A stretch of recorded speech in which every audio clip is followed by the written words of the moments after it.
I'm Logan Crawford, and right now on Spotlight, we're speaking with Carra Copelin. She is the talented author behind the captivating book, Laurel, Bride of Arkansas, a mail-order bride series, book 25. It presents a riveting tale set in the midst of historical America as part of an expansive 50-book American mail-order bride series. The author skillfully crafts a narrative that weaves together love, adventure, and the quest for happiness and belonging. We're delighted to have this very talented author join us here today on Spotlight. We thank our team at Bookside Press for helping us put her in the spotlight today. And we ask viewers like you to support writers like her by subscribing to our channel, but more importantly, ordering her wonderful book. The links are below this interview. Carra, great to see you here today. Oh, it's great to be here. Thank you for having me. My pleasure, my pleasure. So how did you get involved with this Mail Order Bride series?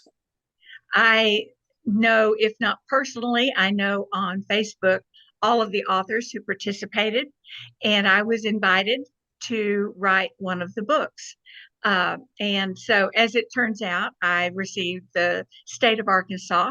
My father-in-law is from Arkansas, and his name is Laurel. So I named, after him for his state, and then came up with the ideas to write her story. Now, did you know anything about mail order brides or this chapter in history when you started out? Yes, Hmm. yes. We discuss it quite often, and the readers seem to love them. So there are many mail order bride stories out there, and they're all unique and individual and just wonderful to read. Let's give the folks at home an overview of what your story, Laurel, is all about. Okay. Laurel is about a woman who wanted to escape the society of Philadelphia, and she went to live with an aunt in uh, I've lost the state. Anyway, she went to live with her, and Massachusetts, perhaps. oh, that was very There good. we Thank you go. so much. Sure. Oh my word! And so her aunt is lost in a tornado. Mhm. They never found her, and so she moved a city or two away and went to work in a factory where they spin the thread. So when that factory burns down, she has very limited choices. She can either go back to Philadelphia with her family and marry someone she has no intention of doing, or she can go join the mail order bride. She reads an ad in the bride's uh, book, and she goes, writes this a gentleman, and he answers her back. Um, and so she finds a new life in Arkansas, something she never planned on and had no idea how to enter into. And Amazing. so everything ensued after that, and she found her happily ever after. That's wonderful. What was it like writing this book for you? Did you take months, weeks, a year? Was it It, mornings, nights, whenever you could find time? Tell us a little bit about the work of being a writer. yeah, it's hard sometimes to fit it in with around family and husbands and things, but you I found time during the usually in the evening, when my husband had gone to bed, and I could sit and do that.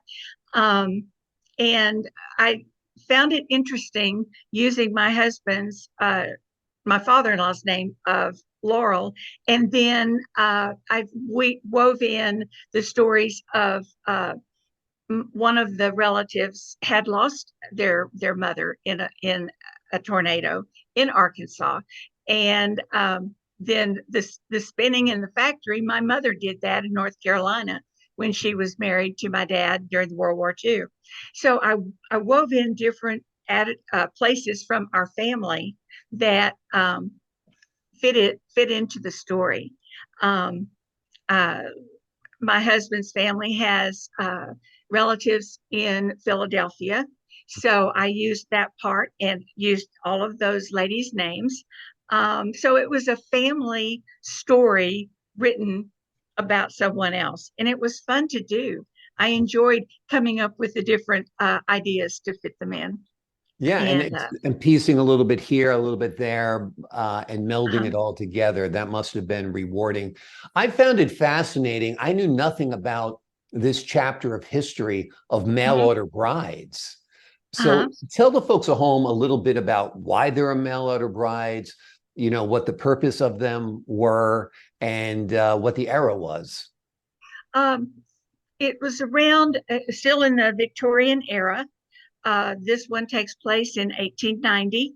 Um, and the most of the men who went west didn't have, there were no women in a Mm. lot of the towns.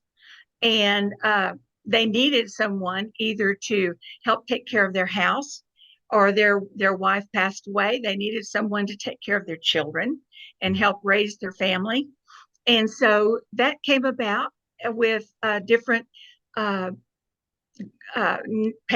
newspapers, where the men would place ads to solicit these, different women, and then the women would read them if they were needing uh, to have support. Women couldn't really work back then in too many ways, and they had to be supported by men to be the head of the house, because women couldn't do that back then.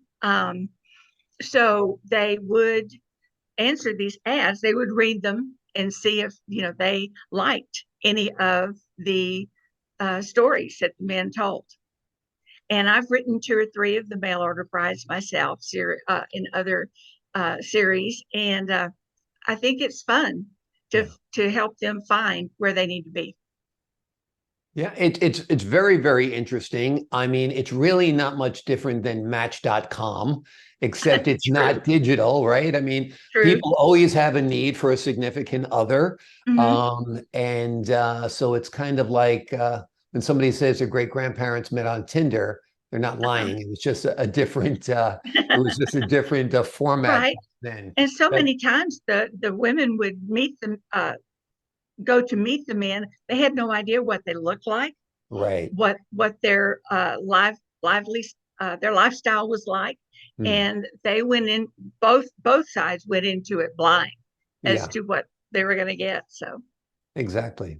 Now, well, it sounds like you really set upon this as a fun adventure, uh, writing and creating the world and working in with the confines that, your editor has given you, that I need a book about Arkansas. I need a book about romance. I need a book about mail order brides, right? yes. Yeah. And it started out with the lead author who came up with the idea.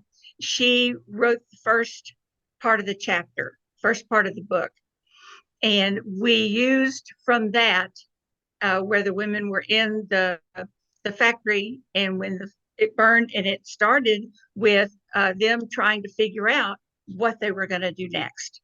So we borrowed, each of us authors borrowed from that to get our start, and head out. Yeah. And so, Absolutely. yeah, you don't always have that, and so you kind of have to come up with things on your own as to what happened. And I used that, and then a lot of times I used weather as a character. Yeah. So that's always fun to fit the weather in, because Laurel encountered uh, forest fires and tornadoes, and when she got to Arkansas, she had a lot to deal with there. Yeah, absolutely. Absolutely. Tell me a little bit about your life as a writer. How many books have you written? And that kind of thing. Um, I've written 18 books so far. Um, I started probably back in 1995, starting with the idea of becoming a writer, and wrote a little bit, but never got anything published. And then life took over Mhm. until about 2011, and I started getting in with the romantic writers groups, and things like that to help promote. I got joined a critique group with some lovely ladies and good authors, and went from there and developed my stories from there. Wonderful. Well, And wonderful. Well, we're glad you got the writing bug and that you just kept on writing because this latest story is really, really terrific. It is Thank called you. Laurel, Bride of Arkansas, a mail order bride series, book number 25. You will love the adventures of Laurel as she goes and meets a young man that she has no idea who he really is until they meet, and the love story that ensues and the challenges that they face. Carra, thank you so much for joining us here today on Spotlight. Thank you, Logan. It was wonderful to be here, and I enjoyed it so much. I'm so glad you did. I enjoyed it as well. And to the folks at home, I'm Logan Crawford, thanking you for your time this time. Until next time on Spotlight.